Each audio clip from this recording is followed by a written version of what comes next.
What's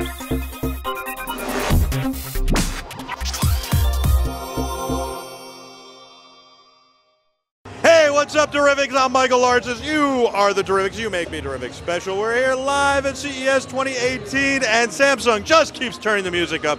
Don't worry, I got a plan for tomorrow. You'll see what we're going to do. We're going to have some fun. We're going to let everybody at CES know that we are broadcasting live, because all of you know we're broadcasting live. I just want, like, you know, there's potentially another 180,000 Terrifics we could get to join us. I got Scott here from a really cool company. It's called Dyno Equipment.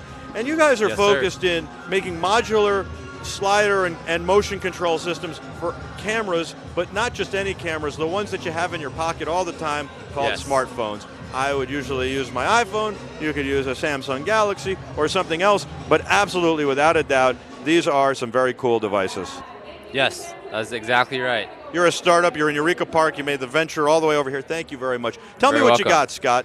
Tell them what they've got, Scott. Yeah, so right over here we have our Trek system, which is a modular camera slider system for smartphones. Let me see it here. I'm going to hold it up for you. Yeah, you can hold it up there. There you go. So is this controlled by the phone as well? This is controlled by the phone as well, exactly. So can you have one phone that controls it and one phone that's shooting, or can you can do it all with one? You can do it all with one if you want. Okay. So you do that by, you have your app out, and you can choose whatever setting you want.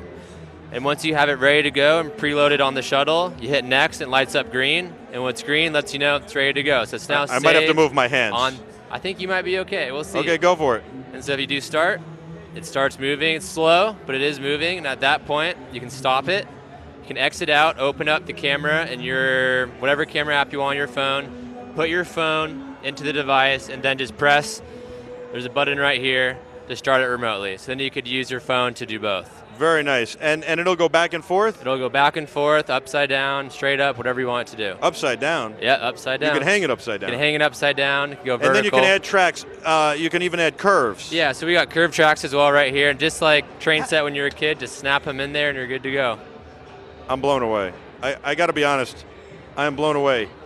I don't know, this would cost a lot of money as a dolly. There have been sliders on the market for years at this point, thanks to DSLRs. Yes. Nobody's really put one together for a phone, and consequently, nobody's made one with turns. No, exactly, and like that's how our whole mission essentially was. We saw sliding photography shots and thought they were so cool, and you know, we have iPhones, everyone has an iPhone in their pocket, shoots amazing video now, and thought, hey, we want to take these cool videos too, but turns out all these expensive accessories are outside of our budget. How much weight can this hold on it? Because you put like some other device other than your phone, like could you put a GoPro on this? Yeah, you could put a GoPro on it. How about if somebody had a Padcaster? I got friends who started a company called Padcaster. Could you put a Padcaster on it? So anything with a 1/4-20 screw, you can screw on there. The only limit is the weight. So it's 1 pound. 1 pound? Yeah, 1 pound. Okay, and then what about the track? How much track can you add? I mean, it's infinite, I guess. It's infinite. You can do. We've done like 20-foot time lapses over a river. You can do however much you want. I like that it's lightweight. I like that it's modular. It'll travel easy.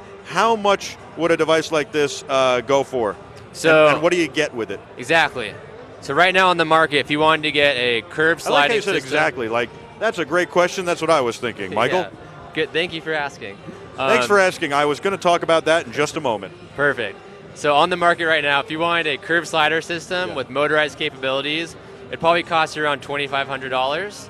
But our basic starter kit, which gives you 3 feet of track, 2 legs, the shuttle, the whole deal, is only $299. And do you have any turns, or is it in that kit?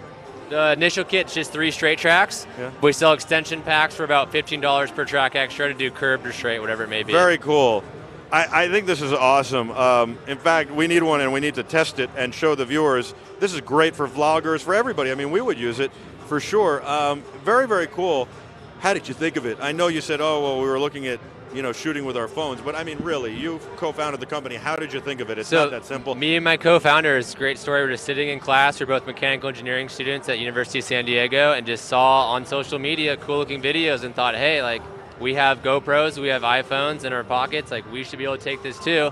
And we saw these sliders that cost all this money. We thought, hey, it's a pretty simple idea, like $2,000 for a train track just to slide your phone. It seems ridiculous. So being engineers, we thought, hey, like we could probably design something on our own, and that's what we did. Managed Patience says, so simple, yet so effective and so brilliant. And same with Jenny. Is it water resistant? Like if I wanted to take this up on a ski slope, I can see a lot of extreme sports guys using it. Yeah, it's not waterproof, but it is water resistant, light rain. How long does the battery last? The battery lasts a very long time. Well, what's a very long Very time? long A day, time. 2 days, a minute, a week? It depends. An hour? How fast you're How running fast can you go? So the fastest speed is 3 feet per minute. Okay. Which isn't too fast. It's mainly meant for the slow speeds. 3 feet per minute. Wow, that's not a good 40 time. It's not a good 40 time, that's right. And the even worse 40 time is the slowest it goes is for 3 feet, it can go 8 hours. Wow. So very, very slow. So on the slow end, you can run for easy 25 plus hours without dying. And on the faster end, maybe like 7 hours. That's not bad though. This is cool. I like it. Especially, can you make it go back and forth so that like we could have it as a live shot here into our setup, and then it could go back and forth, and we could have some movement on set? Yeah, exactly. There's a live control, so you can instantaneously make it speed up, slow down, go left, go right, whatever you want to do. But I mean, can you actually, like, we could put a GoPro on that, and then we could do it. But I mean, can you just program it, go back and forth? So right now there's no like looping function to have it just like bounce back and forth on the walls. But that's something easily we can implement in the app when it comes out. That's a cool idea. Yeah. And then in the future, I imagine you're going to make a lot of other products based on this. Do you have any things on the roadmap? Yeah, exactly. So like the first thing that comes to mind is a manual slider for even cheaper. Just like push the dolly along and with your camera on it. I don't know, man. I don't think you need a manual slider. You got this. It's perfect. Maybe not, but also a panning device. So think like an egg timer you can put your phone on. Yeah. You do a 360 pan. See, that I like a lot. I think the manual slider, because you know what the problem with the manual slider is too? There is no single person who can go steady the whole way. There's always going to be the human error in it. There's no human error in this. And you're talking about you're going to drop maybe $100 off the thing, probably, to remove that. It's better this way. Okay. Maybe add a manual mode in this so that if you run out of batteries, you can still manually do it if you need to get your shot. But don't. And you're talking to an NAB guy, right? Like we do NAB Live every year for the last 8 years. Awesome. So, you know, NAB, National Association of Broadcasters. And we do IBC too in Amsterdam. So I'm telling you, don't make a manual model. I don't think it's not the right move. Because people will get frustrated. And you don't want the consumer to get frustrated. Now, how did you start the company, though? I mean, you come up with the idea, you say, we got to do this. What were you doing? You were students in school. We were students in school at the time, that's correct. You got to bootstrap the hell out of this. I imagine you originally 3D printed the track. So originally it was all 3D printed, and like we machined a lot of this stuff ourselves. Did the school incubate it a little? The school was great for us. Like we actually had this as our senior design project, our senior year, and like the school let us use all their facilities for free, gave us free scrap material. Now, do you have to give them a percentage of the company or the idea? University of San Diego takes no interest in intellectual property of any students. That is wonderful. I got to commend the University of San Diego. That is really wonderful. I mean, that was our biggest thing before we pitched it to the school. We wanted to make sure, because that could be a fishy situation, but they totally promote the creativity of the students and want to make sure it's all you. That's what a school should do. You're paying to be there. They don't need to take. You're paying to be there and learn. They don't need to take money from your design. Right. Yes, they're supposed to provide the facilities for you to do this stuff. That's what you're there paying a good amount of money for an education. Very true. For. Yeah. Well, this is wonderful. Congratulations. So you 3D modeled it out, 3D printed it out, and then what'd you do? How do you do it to manufacture? You have to go find a place to do injection molding, I imagine? Exactly. So like we took it as far as we could with all the schooling and education we knew. And actually our last semester in college, we got funded by a full-service product design and manufacturing company in San Diego. And so locally we had them to help us finish up our designs, get it ready for production, contact the manufacturers overseas, and get everything going. Did you do a Kickstarter? We did an Indiegogo campaign in October. It was very successful, and so we're getting ready to ship this February, next month. Excellent. Very cool. Well, I'm very excited about this. I think you did a great job, and I'm not kidding. We have to have one. So where do I get one? You can go to dynoequipment.com and find all the necessary stuff to buy one there. And when's it available?